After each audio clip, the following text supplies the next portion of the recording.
I'm Claire Miller, 32, the daughter my father calls useless, the sister who disappears in Sophie's shadow, and tonight I realize I've stopped believing their version of me. In this family, Sophie has always been the sun. Promotions, applause, toasts in her name. My victories? Reduced to background noise, stories retold as failures, until even my mother flinched at defending me. But the night my father said it out loud, at the table in front of everyone, "Claire, you're useless," I felt something shift, not break, harden. Ever been told you don't matter in the one place you should belong? Hit like if you've ever been measured against someone else's spotlight. Comment if you've carried the weight of silence at your own table. It all began with a Thanksgiving dinner at the Miller house, a night I promised myself I wouldn't return to, yet somehow did. The porch lights glowed warm against the November dark as I sat in my car, hand tense on the wheel, bracing for what waited inside. The windshield reflects the rows of warm, golden lights strung around the Miller porch, glowing against the crisp November dark. The scent of roasted turkey drifts faintly into the cold night air, even through the closed windows of my car. My hand lingers on the steering wheel, fingers tense, as though clutching at some invisible lifeline. In the passenger seat, my phone buzzes once low, insistent, but I press it deeper into my purse without looking. I don't want anything to break the fragile resolve I've built to step back into that house. Later, I'll wish I'd answered. I open the door, boots crunching on the gravel, and the cold suburban Ohio air sweeps into my lungs. Every muscle in me wants to pivot back into the driver's seat and leave. Instead, I straighten my coat and walk toward the front door, carrying the weight of years that never seem to fade. My childhood home stands as pristine as ever, white siding freshly painted, the lawn neatly trimmed despite the late fall frost. On the surface it gleams, but I know the truth inside nothing has changed. At least not where it matters. The door opens before I knock. My mother's face appears, her expression a warm mask that softens the moment she sees me. "Claire, you made it." Her voice is light, though her eyes flicker with the kind of nervous anticipation reserved for a peacekeeper caught between two armies. She pulls me into a hug that smells of cinnamon and fabric softener, her embrace lingering just long enough to steady my breath. For a second, I let myself lean into it, then step back into the hallway, where the sounds of laughter and clinking glasses roll in from the dining room. The warmth of the house is immediate, but beneath it hums the undertone of a stage set too carefully. Holiday decorations are perfectly placed. The family portrait over the mantel, pumpkins arranged in symmetrical pairs, a turkey centerpiece waiting at the end of the long dining table. Everything says perfect Thanksgiving, but the quiet in my chest knows otherwise. I shed my coat, hang it on the rack, and brace myself. From the dining room, his voice cuts through like a blade. "So you finally decided to show up." Richard Miller doesn't bother to rise from his chair at the head of the table. He doesn't even look at me at first. His tone is enough, seasoned with mockery. When his eyes do meet mine, they're sharp, pale blue, and utterly unapologetic.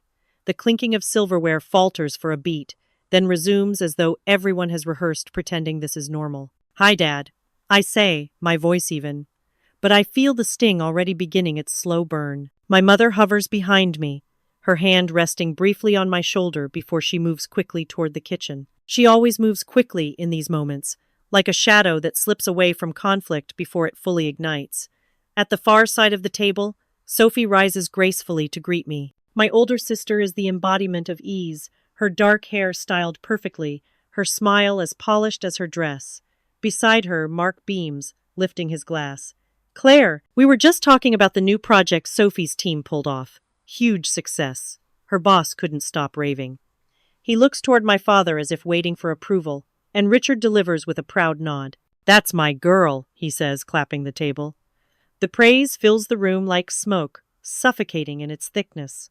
I slip into my seat, invisible in the glow of their applause. Evelyn, Sophie's daughter, waves shyly at me from her spot next to her mother. She's only 8, with wide, curious eyes that don't yet know how to hide honesty. "Hi, Aunt Claire," she whispers. Her smile is small but genuine, and it loosens something tight in me. I smile back, grateful for her presence, her truth untarnished, her loyalty still pure. Conversation drifts easily around the table, but it circles like a predator, always landing back on Sophie's achievements or Mark's charm. I chew mechanically, the taste of turkey muted by the bitterness rising in my throat. My father watches me with a look I know too well, one that measures and finds lacking. I can feel the moment coming before he speaks, like a thundercloud pressing low and heavy. "So," he says at last, turning his full attention to me. "Still no real job, right?" His words slice clean through the air, and the table falls silent. Even the ticking clock on the wall seems to pause, its rhythm caught in the weight of his disdain. Sophie's smile falters for a second, Evelyn's fork freezes midair, and my mother doesn't look up from her plate. Heat rushes into my cheeks, though I will my voice to remain steady. My tongue aches with words unsaid, years of justifying, explaining, shouting that my worth isn't tethered to the kind of success he parades in front of others. But I don't give him the satisfaction of my anger, not tonight. I steady my breath, meet his eyes, and let the silence stretch until the discomfort swells. Then, with a practiced smile so thin it might crack, I whisper, "One day, Dad, you'll be surprised." If Sophie was the sun, I was the shadow my father pretended not to see. The words float through my mind as I sit at the long oak dining table, the golden light bouncing off the glassware and casting sharp reflections against the walls. Those walls are lined with the same reminders I've carried in my chest since childhood: Sophie's framed graduation photos, Sophie holding her awards, Sophie smiling beside my father at one of his company's galas. Every snapshot screams of perfection, each plaque an echo of applause I never received. My fork scrapes against the china plate, the sound of faint rebellion against the steady current of praise that fills the room. Richard leans back in his chair, chest puffed, his eyes glowing as he lifts his wine glass. "To Sophie," he declares, voice rich with pride, "promoted again, vice president before 35, the youngest in her firm's history." His smile stretches wide as the others raise their glasses. My mother's hands tremble slightly as she clinks hers. Mark beams like he's part of the achievement. Sophie blushes with practiced modesty. I lift my own glass halfway, pausing as the weight of the toast presses down. My name has never once been the subject of such celebration, not in this house. I clear my throat, intending to speak. "Actually, but Richard barrels forward, drowning me out. "She's proof of what discipline and grit look like," he says, eyes flicking toward me like a knife. The implication is clear, spoken without needing to be said. I lower my glass, the fizz in my stomach replaced with something sour. The laugh that bubbles from Sophie is light, practiced, the kind of laugh that doesn't ruffle feathers. It stings all the same. I try again, my voice quiet but steady. "I've been working on," Mark cuts me off with a chuckle, raising his fork like a conductor.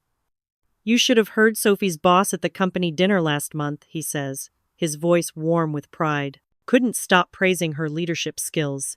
Meanwhile, my firm just brought me on to lead a new project in Cleveland. Big expansion. He winks toward Richard, who nods approvingly.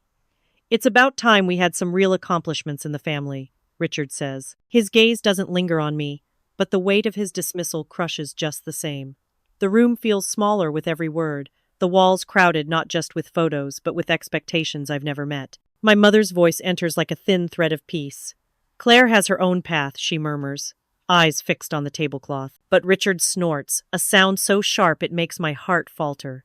He leans forward, resting both elbows on the table, his stare locking onto me. "Claire, you're useless. If this family didn't carry you, you'd fall flat." The words land like stones hurled at my chest. The table goes silent, and for a moment all I hear is the ringing in my ears, the hollow echo of decades of belittlement concentrated into one sentence. My hands clench beneath the tablecloth, nails biting into my palms, but I keep my expression still. The urge to defend myself claws at me, but I swallow it. To fight now is to lose again, to feed the fire he stoked so carefully. Sophie shifts uncomfortably, her eyes darting away, while Mark looks down at his plate as though the turkey might provide a shield. My mother presses her lips tight, but no words escape. No one stops him. No one ever does. I blink, my throat dry, my chest burning. And then, like a thread of unexpected warmth cutting through the frost, I feel a small tug at my sleeve. I glance down to see Evelyn's wide eyes gazing up at me, her little hand clutching the fabric of my sweater. She leans close, her whisper just for me, fragile and pure. "I believe in you, Auntie." The words are so soft they barely stir the air, yet they echo louder than all my father's accusations. When my father called me useless, it wasn't just tonight, it was every echo from my childhood. The words clung to me as I slipped away from the dining room, the laughter and clinking of glasses muffled behind the closed door. My feet carried me down the narrow hallway lined with family portraits. Sophie at her college graduation, Sophie with her medals, Sophie smiling next to Dad at the firm's holiday gala. Each image was a shrine, a reminder of who mattered in this house and who did not. I pushed open the door to my old bedroom. The air was stale, laced with dust, and the faint scent of lavender from an old sachet Mom had tucked in my dresser years ago. The room hadn't changed. It was a museum of my younger self, untouched, as though I'd never grown past the girl who once lived here. Shelves sagged under the weight of forgotten trophies, debate club, regional science fairs, honor roll certificates framed in plastic. Each trinket represented nights of effort, of staying up under dim light when everyone else slept. Yet I could still hear Dad's voice dismissing them. Participation prizes. Nothing that matters. I ran a finger over a third-place ribbon, the dust smudging my skin. It wasn't the ribbon itself that stung, but the memory of handing it to him with pride, only to watch his smile vanish as he said, "Sophie brought home first last year. Why can't you aim higher?" The echo of his tone was sharp enough to slice the years between then and now. I pressed my lips together, trying to swallow the tightness in my chest, but the air felt heavier the longer I stayed, surrounded by relics of disregard. Behind me, the door creaked. "Claire?" Mom's voice entered gently, carrying the familiar softness of someone who tiptoes through conflict. She stepped inside, her cardigan drawn close around her shoulders. Her eyes lingered on the trophies, then flicked toward me, a flicker of guilt passing across her face. "You shouldn't let him get to you," she murmured, reaching out as though to touch my arm, but she stopped short. "He just doesn't know how to express himself."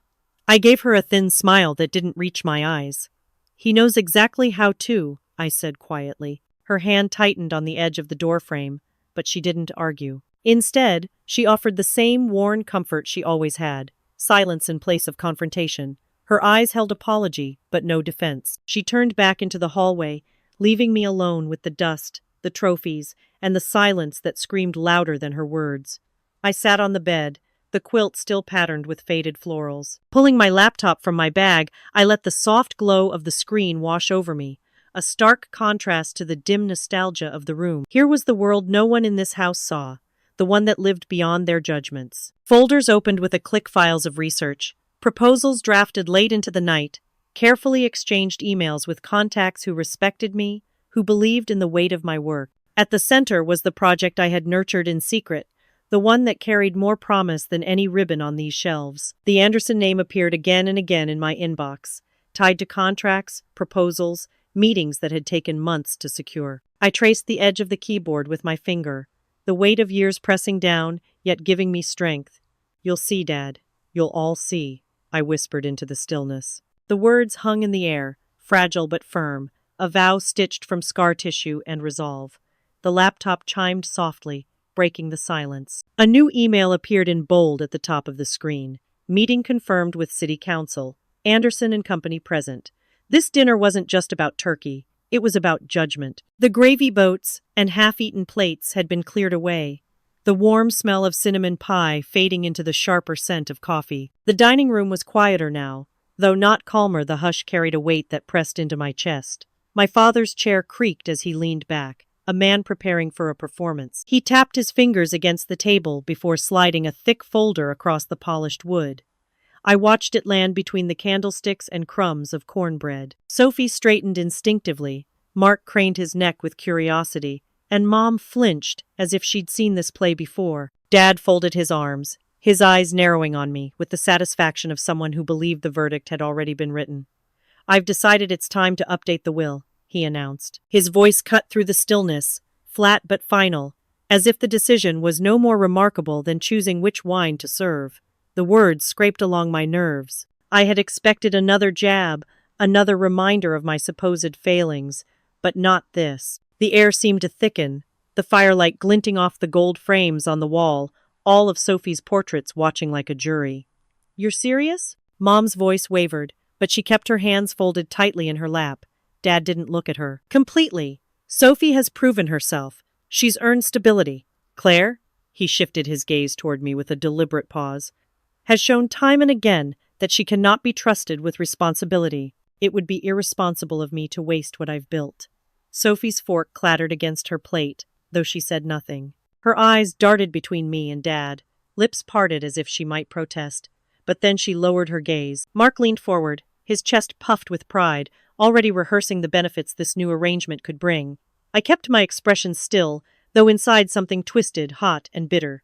My father's judgment had always found me lacking, but to hear him say he would erase me from the family's legacy that was a cut, meant to bleed for years.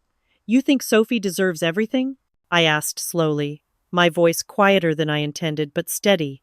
"She's responsible. She has a career, a family. She's not drifting," Dad said, each word sharpened like a blade.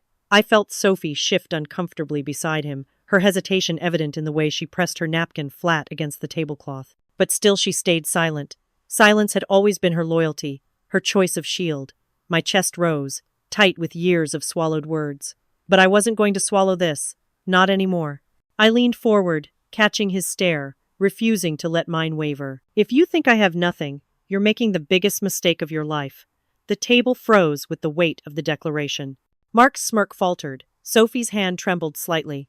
And even Mom looked up sharply as though she had heard something she'd never thought me capable of saying aloud. My father's eyes narrowed, but beneath the coldness flickered the first shadow of doubt, a crack in his certainty.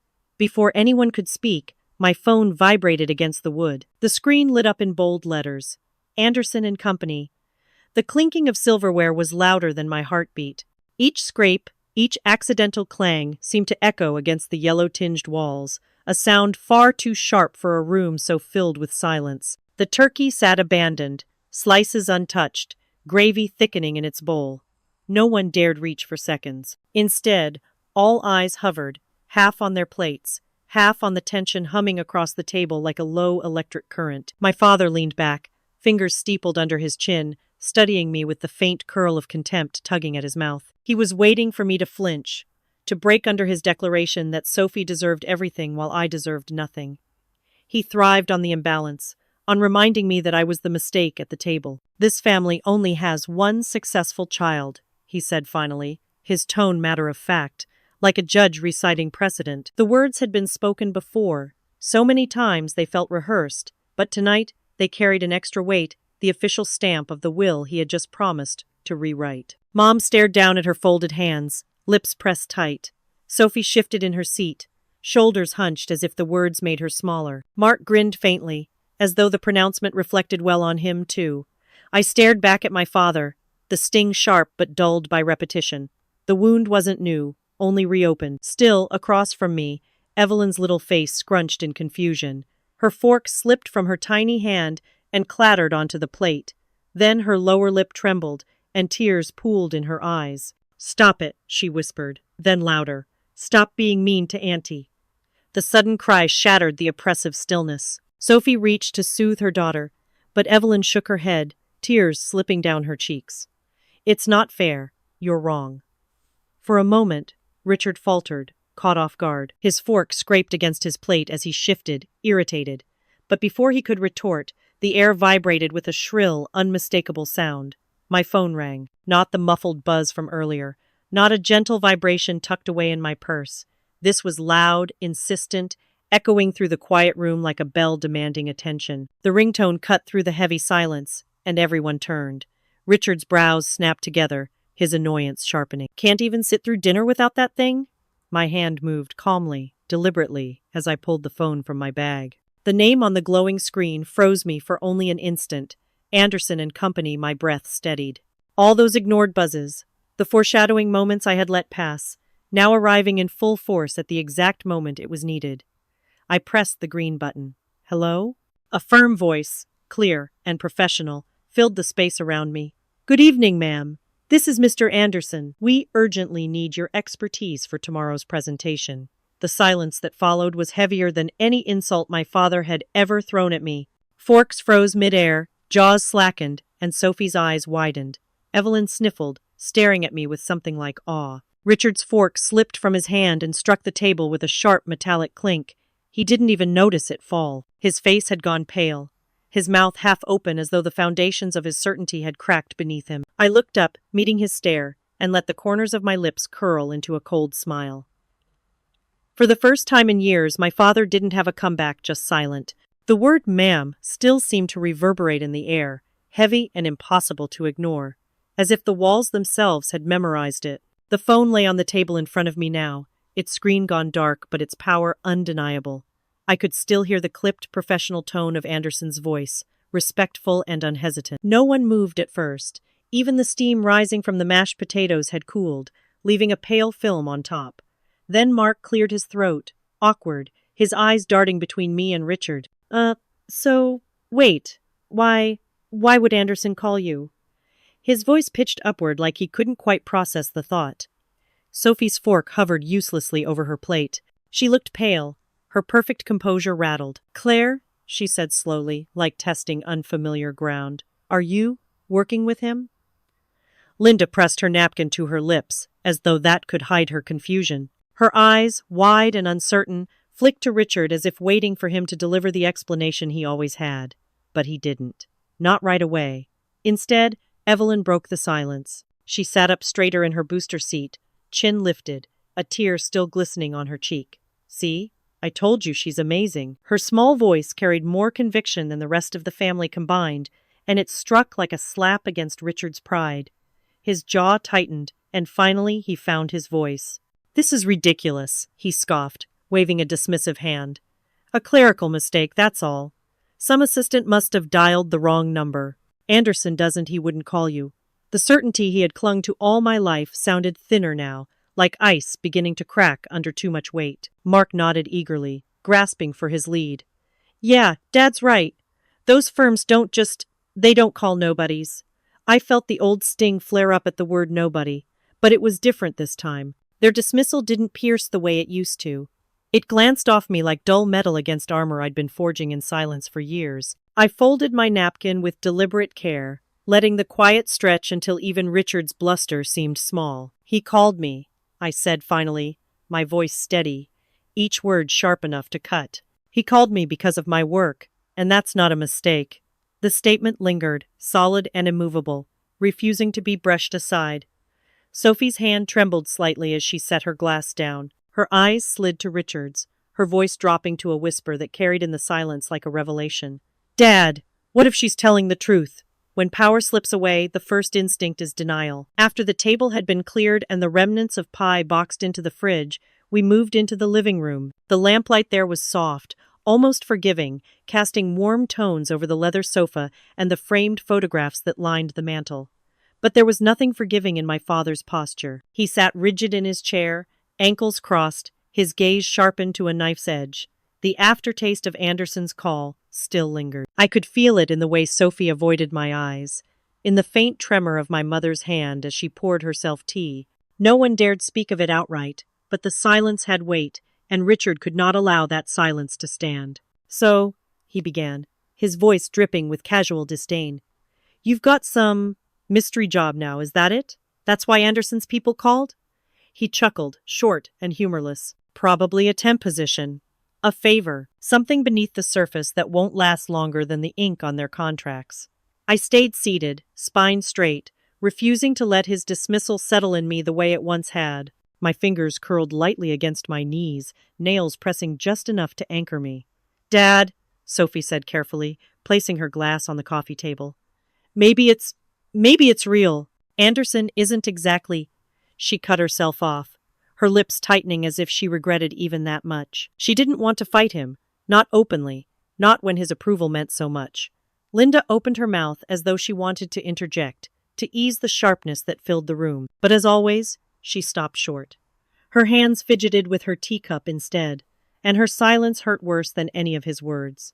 Richard turned back to me, his brows raised in mock pity. Claire, one phone call doesn't turn useless into useful. The words landed like a gavel, his attempt to restore order to the imbalance he relied on.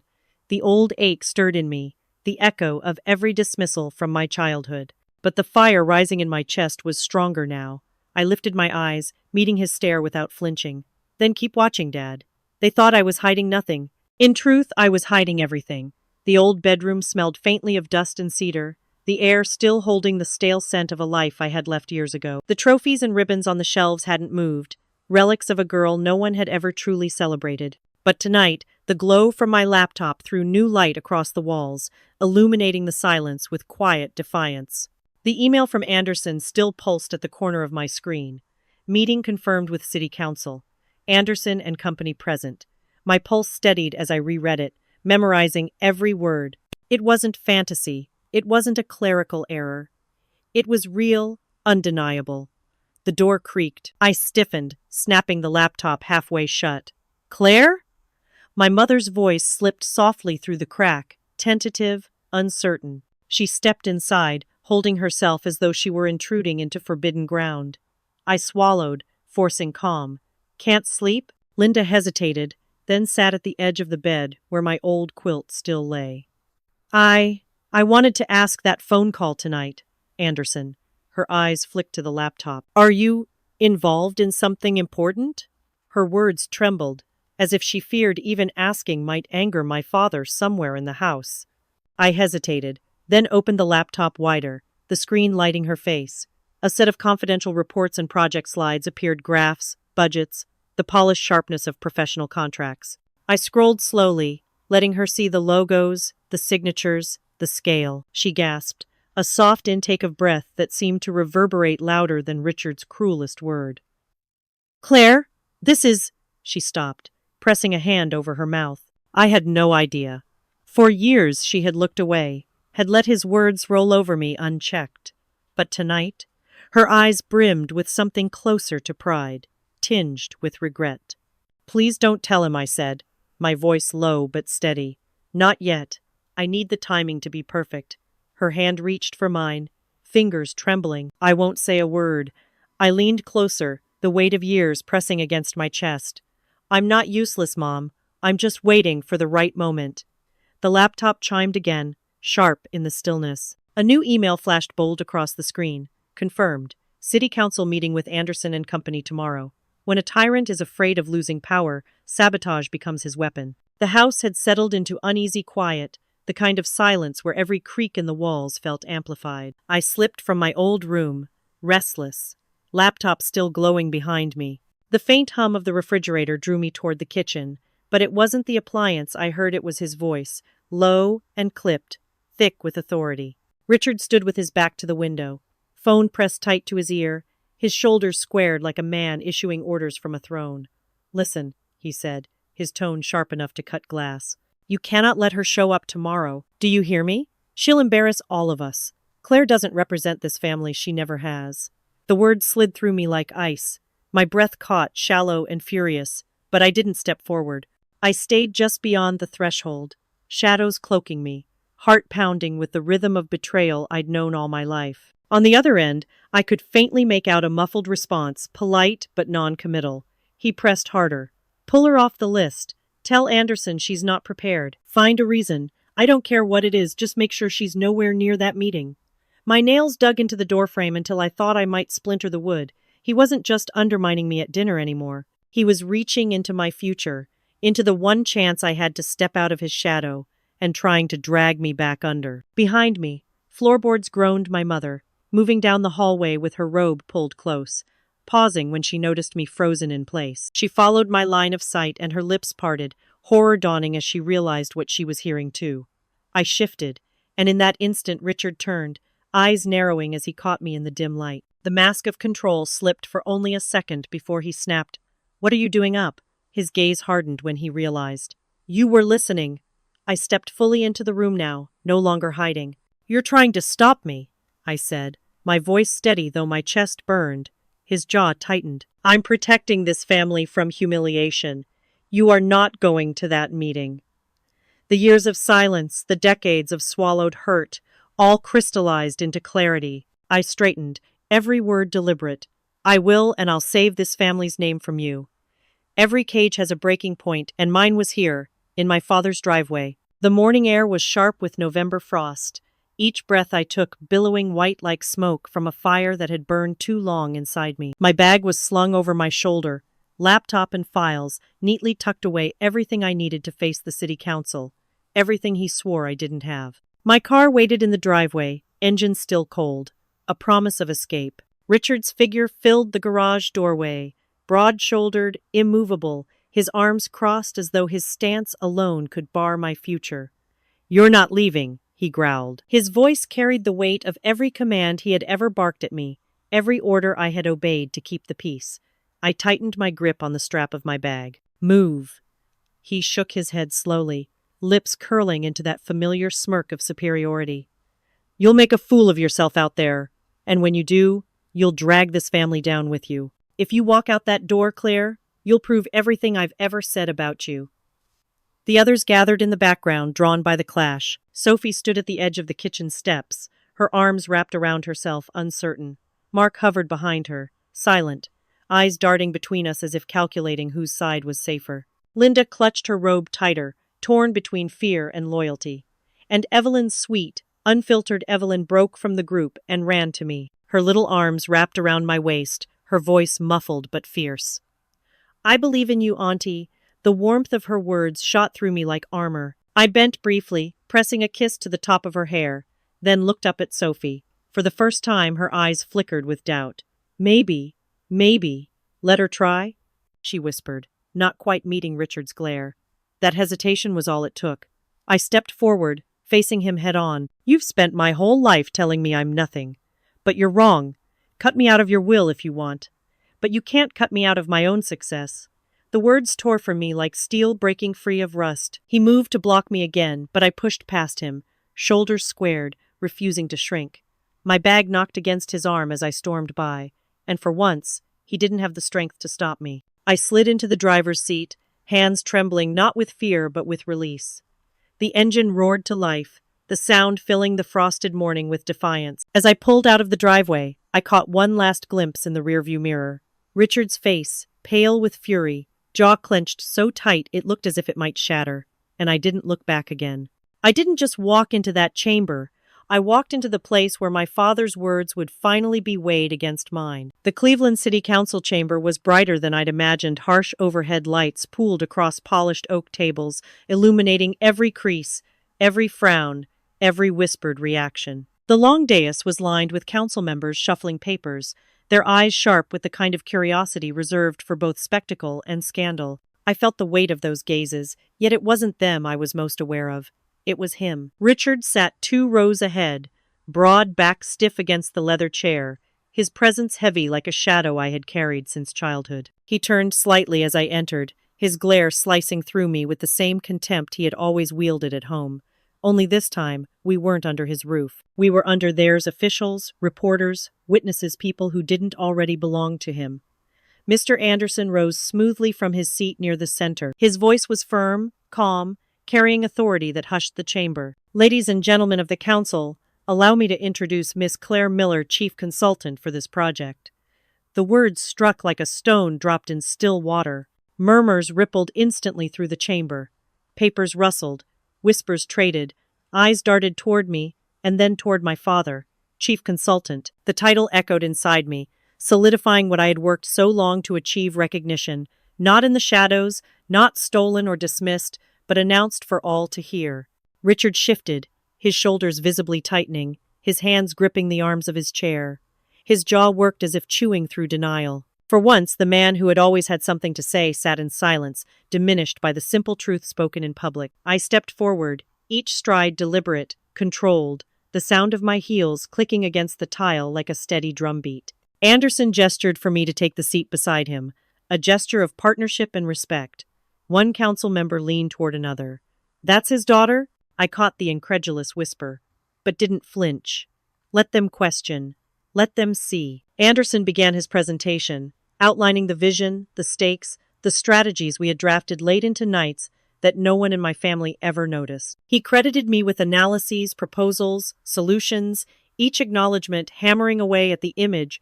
Richard had always curated the image of himself as the sole competent figure in any room. And then Anderson paused, shifting the spotlight with surgical precision. He looked directly at Richard. "Mr. Miller, did you know your daughter is leading this initiative?" The room stilled. Even the hum of the overhead lights seemed to fade. Richard's face flushed, first red, then pale, like a man caught without armor. His mouth opened, but no words came. His fists tightened. He looked like he wanted to deny it, to laugh it off, to twist it into another one of his derisions, but the evidence sat right beside him, undeniable. I let the silence stretch before I spoke. Leaning forward, I met his eyes. No trembling, no shrinking, just the weight of years of dismissal pressed back upon him. And softly, clearly, so that every ear in that chamber could hear, I said, "Now you know why he called me ma'am." Power doesn't disappear quietly. It shatters. The chamber was heavy with expectation after my words, the silence almost reverent.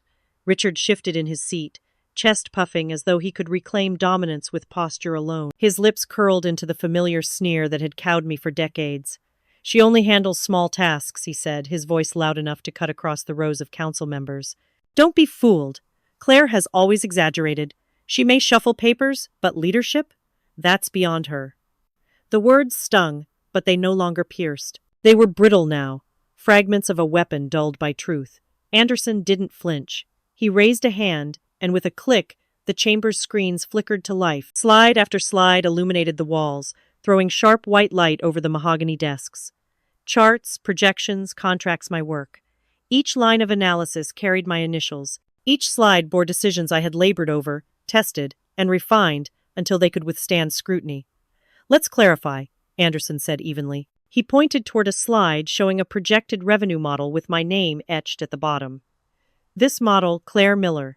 The risk analysis, Claire Miller. The contracts with 3 regional partners, all signed by Claire Miller." The murmurs that followed were no longer incredulous. They were approving, impressed, astonished. Council members leaned forward, pens poised, heads nodding. One of them, an older woman in a dark suit, lifted her glasses and said, "This is exceptional work. The foresight here is rare."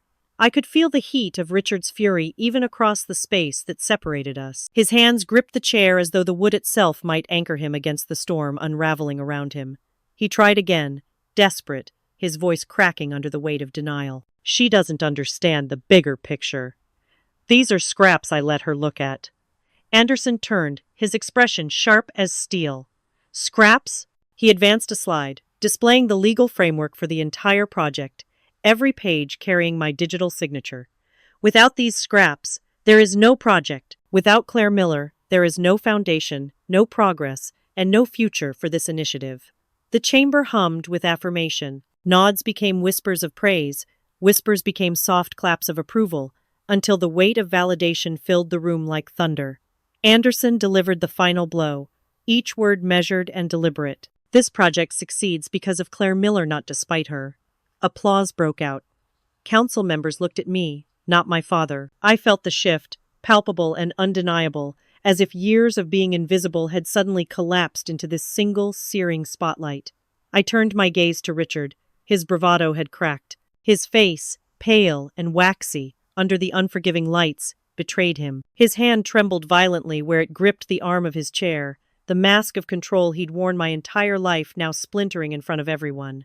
For once, the silence wasn't mine, it was his. The chamber that had moments earlier rung with applause was now eerily still, the kind of silence that doesn't merely fall but presses down. Every official, every aide, every reporter poised their attention on the two of us. My father sat rigid, face pale, hands still trembling against the polished wood. For decades, I had carried silence like a second skin swallowing words, shrinking into shadows. Now it was him who bore the weight of muteness, his pride cracked open under lights that revealed everything he had worked so hard to conceal. I rose slowly, my chair scraping softly against the tiled floor. The sound seemed to echo louder than it should, each scrape punctuating the years I had endured his dismissals. "You've called me many things," I began, my voice steady, clear, reaching across the chamber. "Useless, a burden, invisible. Every insult I kept them, like scars carved deep into me. You told me my trophies were meaningless, that my work was nothing. You cut me out of your will as though I was already dead." Council members shifted in their seats, glancing at one another, their expressions hardening. Some frowned openly at Richard, disgust etched in the lines around their mouths. A few shook their heads, as if struggling to reconcile the man they knew in business with the man revealed as a father. Richard sputtered, leaning forward. "That's enough." His voice cracked, desperate, but I didn't stop. For once, he couldn't drown me out. "You made me believe silence was survival," I continued, locking eyes with him.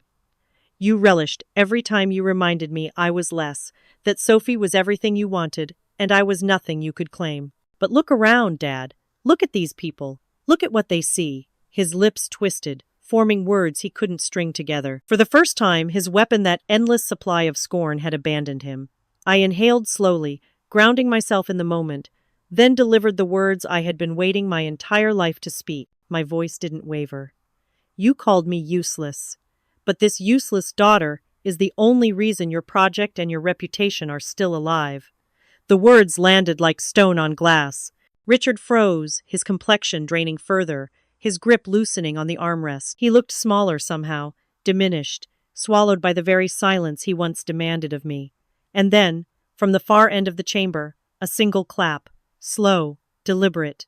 The sound of one council member breaking the pause, their hands coming together with measured emphasis. Another followed, and then another, until the chamber swelled with applause, echoing off the walls, rolling over us like a tide of reckoning. I stood tall in it. He sat frozen, his pride shattering where everyone could see. Victory in public is one thing. Facing the family battlefield is another. The house that night was no longer a home. It was a cage buzzing with fractured loyalties. Every breath weighted with what had unfolded at the council chamber. The front door closed with a heavy thud, and silence followed, the kind that clings to walls and presses against skin. Richard stormed in first, his shoes striking the hardwood like gunfire, muttering beneath his breath, fragments of denial breaking from his lips. Rigged, biased, they don't know the truth. Linda moved cautiously, her hands folded at her waist, her eyes flicking between me and him. I could see in her face what I had never seen before, not pity, not apology, but recognition. She set her purse down gently on the counter, her voice trembling yet firm. I always knew you were stronger than he wanted you to be. I saw it. I was just too afraid to speak. The confession landed like a fragile truth, fragile but long overdue. Sophie sat on the couch, her arms crossed, her polished nails tapping against her arm in restless rhythm. Her face betrayed turmoil, envy shading her admiration sharpening into unease. She had been the sun in this house, the golden child, but now her glow dimmed against the stark light cast on me. She didn't meet my eyes at first, only glanced, then looked away quickly as though contact might burn. Richard's voice rose, raw with desperation. This family is still mine to lead. Don't forget who put a roof over your heads, who fed you, who— He stopped, his chest heaving, his words turning sour in the thick air. The old dominance he wielded so easily faltered, falling flat against walls no longer willing to echo him. Mark hovered by Sophie, his silence complicit, his loyalty tilted toward the hand that still fed his ambition. Yet even he shifted uncomfortably, no longer certain which side would carry weight tomorrow. Then Evelyn, small and unfiltered, broke the suffocating hush. She tugged gently at Sophie's sleeve, her innocent voice slicing deeper than any council verdict ever could. Mr. Anderson calls her ma'am. You call her useless. Which one of you is wrong? The room froze. The words so simple, so unarmored, struck harder than any speech I could deliver. Sophie's breath caught. Linda blinked back tears. Mark looked down at his shoes.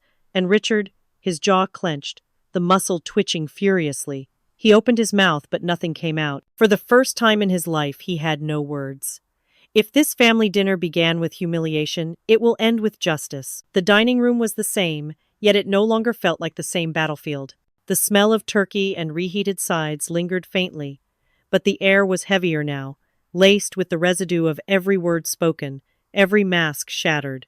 We sat around the table as if bound by invisible chains, our silence taut, our breaths uneven. It was here, at this very table, that my father had first branded me useless. Tonight, the word hovered above us still, but it carried a different weight. Then the phone rang. Its tone sliced through the quiet like a blade, every head snapping toward the sound.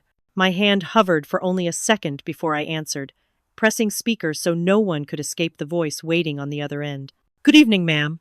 Anderson's steady baritone filled the room, respectful, certain, undeniable. We couldn't succeed without you. Your analysis sealed the deal with the council today. On behalf of Anderson and Company, thank you. The words spread across the table like light cracking open a sealed room.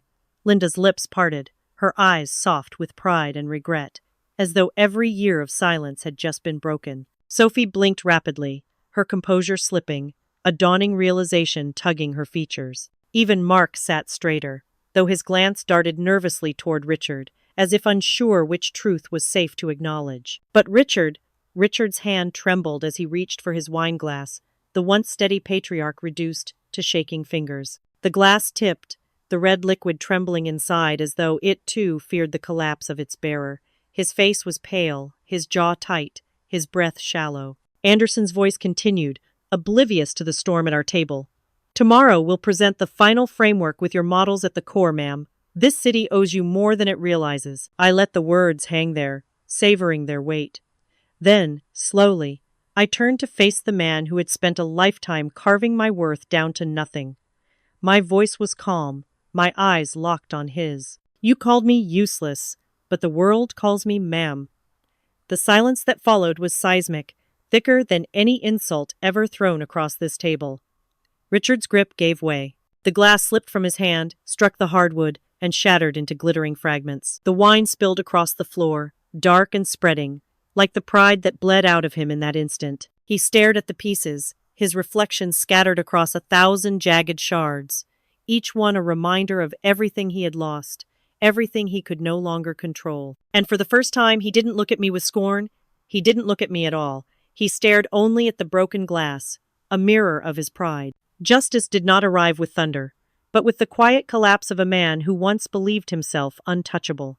The scars of betrayal had burned long, yet the truth, once unveiled, carried more weight than years of cruelty. When injustice is met with unwavering courage, the verdict echoes far beyond a council chamber, or a dinner table. It rewrites destiny itself. No wall of lies can stand forever against the tide of truth. If this story resonates with you, please like, share, subscribe, and leave your thoughts below. Comment 1 if you felt the struggle, or 2 if you wished for something more.